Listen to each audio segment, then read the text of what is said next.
बोलो बामन भगवान की जय। 52 अंगुल के हैं। सब प्रसन्न हो गए और जब भिक्षा लेकर के गए बृहस्पति महाराज के पास तो उन्होंने कहा इतने से मेरा है गुजारा नहीं चलेगा। बोले मेरे को तो बहुत सारी दक्षिणा चाहिए। बोले दक्षिणा बहुत सारा धन कहां से लाऊं? बोले चले जाओ राजा बलि के पास, नर्मदा के तट पे यज्ञ कर रहे हैं और वो तो आपको बहुत सारा धन दे देंगे। बोले ठीक है महाराज। 52 अंगुल के हैं 52 भगवान। सुंदर सा छाता लिया है, कमंडलो लिया है और चलते जा रहे हैं तंबट है।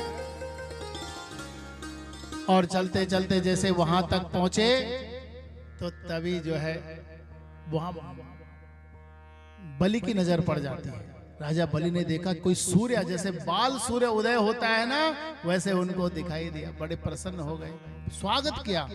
बोले स्वागतम ते नमस्तुभ्यम ब्रह्मन् किं करवामि ते बर्मर्षीणां तपा साक्षान् मन्ये त्वत्यवपूर्धरा। महाराज आपका स्वागत है, आपका स्वागत है। आइए। आपके जैसे ब्राह्मणों का आगमन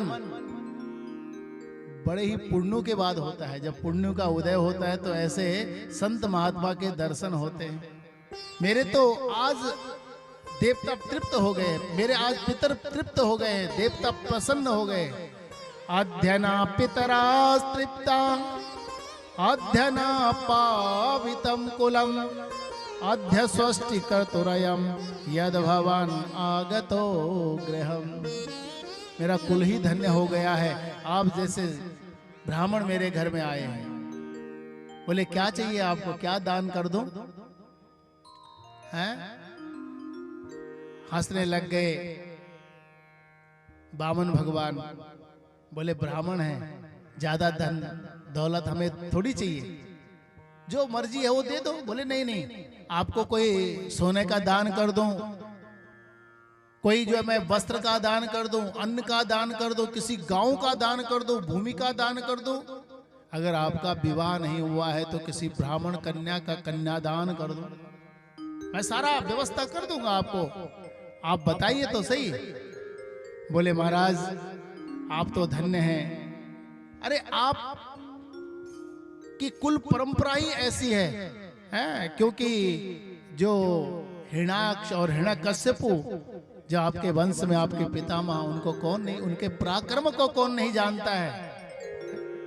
और उनके पुत्र प्रहलाद, उन्होंने तो खंबे से ही भगवान को प्रकट कर दिया था। उनके पुत्र विरोचन ने तो सारा धन ब्राह्मणों को दान कर दिया था। और महाराज आप भी लगातार दान कर रहे हैं इतना। तो बोले बताओ। बोले देखो मैं ब्राह्मण हूं और ब्राह्मण को संतोषी होना चाहिए, ज्यादा लेने की अपेक्षा नहीं होनी चाहिए। और यजमान को होना चाहिए मैं अधिक से अधिक ब्राह्मण को दान कर दूं। लेकिन यजमान ब्राह्मण को यह नहीं होना चाहिए कि मैं असंतुष्ट हो जाऊं, जितना मिल जाए जिससे उतने में संतुष्ट रहे।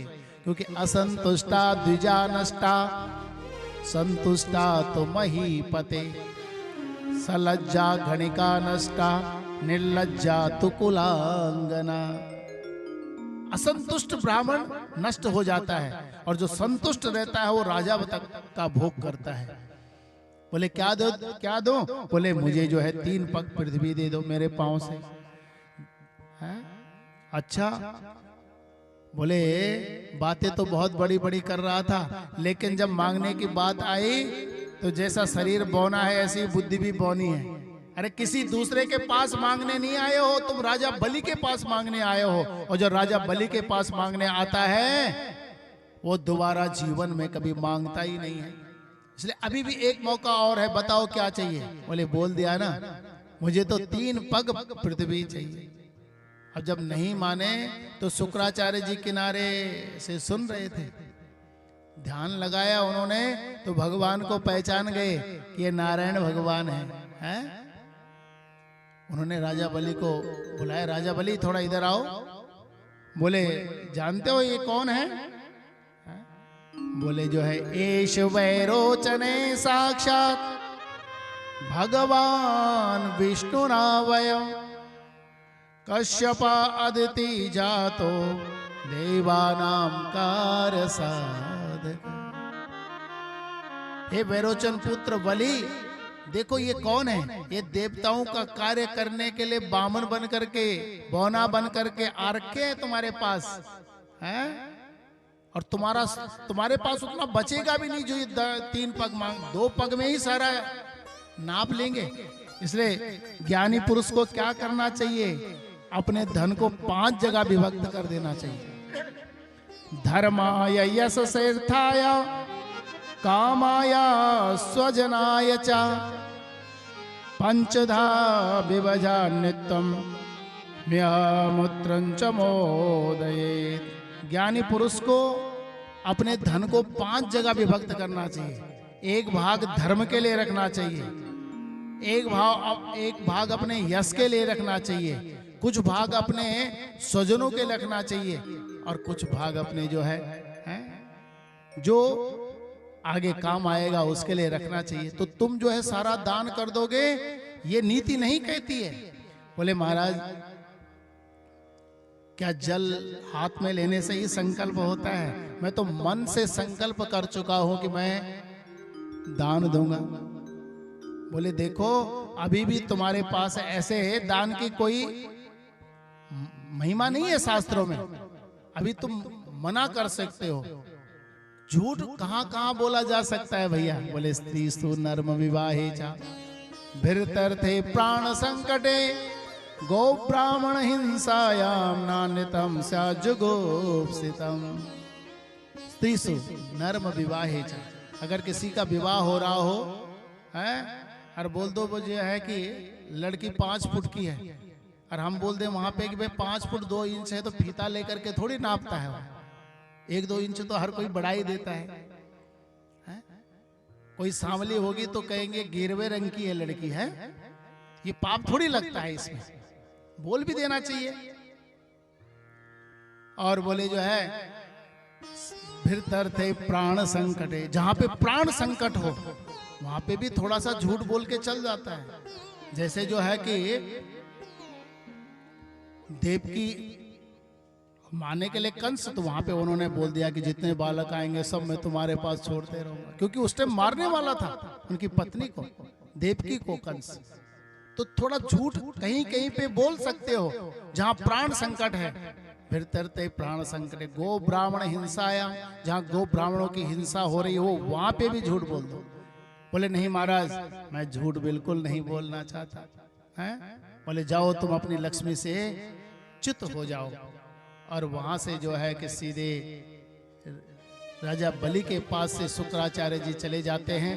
और शुक्राचार्य जी के जाने के बाद बलि महाराज को कहते हैं बामन भगवान के, देखो तुम्हें दान देना है तो दो, नहीं तो मैं जाता हूं, संकल्प मैं भी करना जानता हूं। तो बोले ठीक है संकल्प करिए। जल जैसे ही निकालने लग गए, और शास्त्रों में लिखा है कि बोले शुक्राचार्य जी उसके अंदर चले गए थे। उन्होंने सुंदर जो है कि एक कुसा निकाली और कुसा उसके अंदर डाली।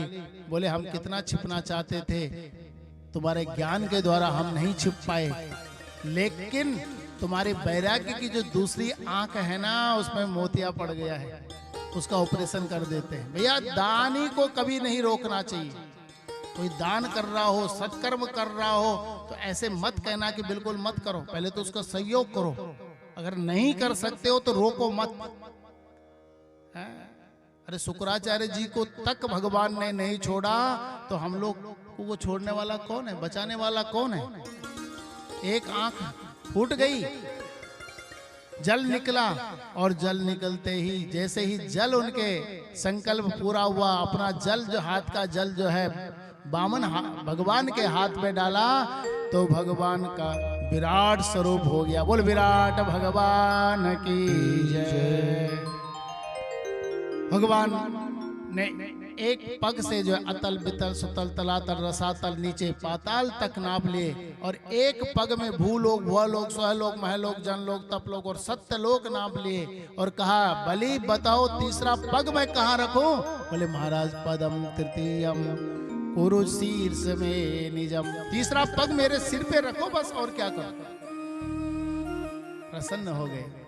भगवान बोले बलि मैंने तुझे जो है सब कुछ तेरा हरण कर दिया।